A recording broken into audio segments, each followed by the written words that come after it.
Hey, welcome back to another video. It's Ashley Corv, and we're going to get into the topic, which is avoiding winter weight gain. If this is you, if something you struggled with before, that constant up and down, wintertime you may be gaining more weight than any other time of the year, and then you gotta get it all off in the springtime, you have come to the right spot, because not just because I have kept 50 pounds off for the past 14 years, including holiday seasons, but because I have helped my clients with this as well. And this is actually one of the most commonly asked questions or problems that I see in the fitness industry, specifically for weight loss and natural weight loss, because the holiday time of year, is filled with food.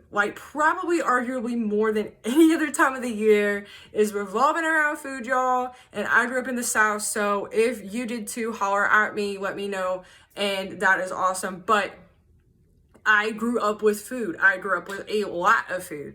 And I grew up loving food in any shape or form, especially sweets. I had a huge sweet tooth that actually was a sugar addict for many, many years until I figured out how to sustainably keep off weight and also without sacrificing food flavor. So this goes into my first tip of how to avoid winter weight gain, and that is to figure out how to cook healthier versions of your favorites of the holiday, right?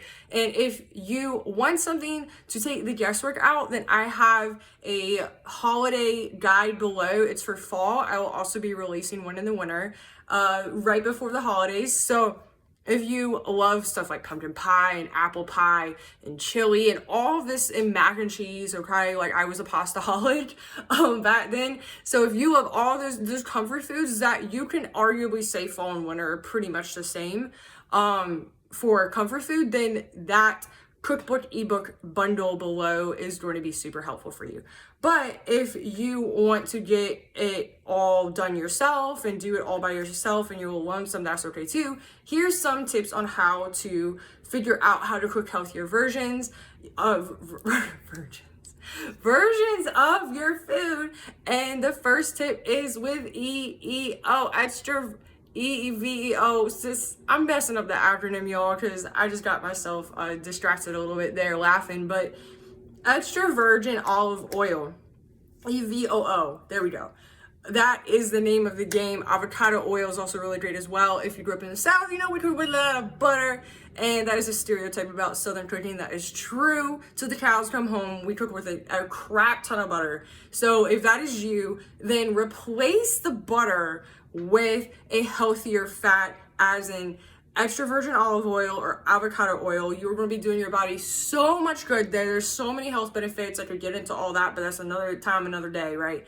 So that is one way. Another way is to cut out the amount or altogether of processed sugar. There's a couple substitutes that I like to use personally. One is sugar in the raw, and the second one is Truvia. It's made from the stevia leaf. It's not necessarily stevia or your sweet and lows that you see. So if you don't want to use pure cane sugar, which I don't blame you if you don't want to use that, then sugar in the raw or Truvia are going to be good for you to be able to substitute into those dessert recipes.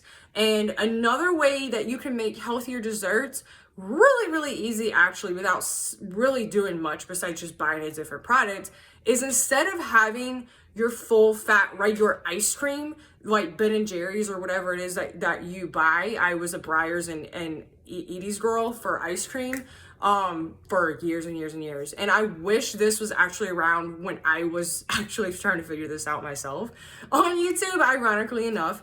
So Halo Top, and I will put it in well, no, I don't have an affiliate code or discount code. Maybe someday I will, and that would be amazing because I could buy their whole friggin' inventory.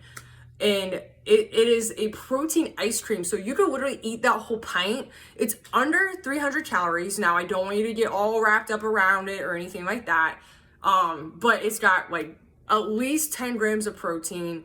It is really, really low in the fat area, so I'm not necessarily saying low fat or anything like that. No, don't get me wrong in that area. Don't just take it and run it and misunderstand what I'm saying. But Halo Top is a protein ice cream, and it tastes really good. So if you have the dessert flavored protein powders and maybe they taste chalky to you or they just taste like garbage, then Halo Top is for you. This is like former Bed Girl approved, former like sugar addict, food addict approved. Like, I eat this stuff all the time for a dessert. You could put it with a healthier pumpkin pie. You can have it by itself. Like, it is amazing. It tastes amazing. They have all sorts of flavors. This is not a paid ad. Maybe eventually someday, like I said before, I will have an affiliate discount with them because I love them. I recommend them everywhere. But that is a super simple swap that you can make. Like, if you are an ice cream girl or guy, like I was, like, that was my vice, was ice cream at 9 o'clock at night, 10 o'clock at night. And I'm not talking about a little dish, y'all, or a little ice cream cone. I'm talking the whole enchilada. I would sit down and eat the whole thing. If that is you, Halo Top is going to be your saving grace, and it's going to be amazing. So that is some really basic information on how to avoid winter weight gain.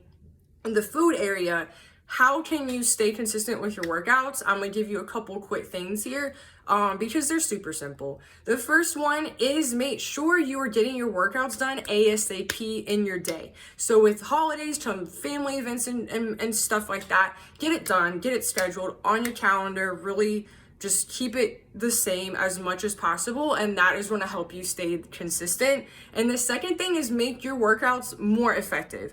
You can do that by keeping your phone in your bag, already having your music ready to go.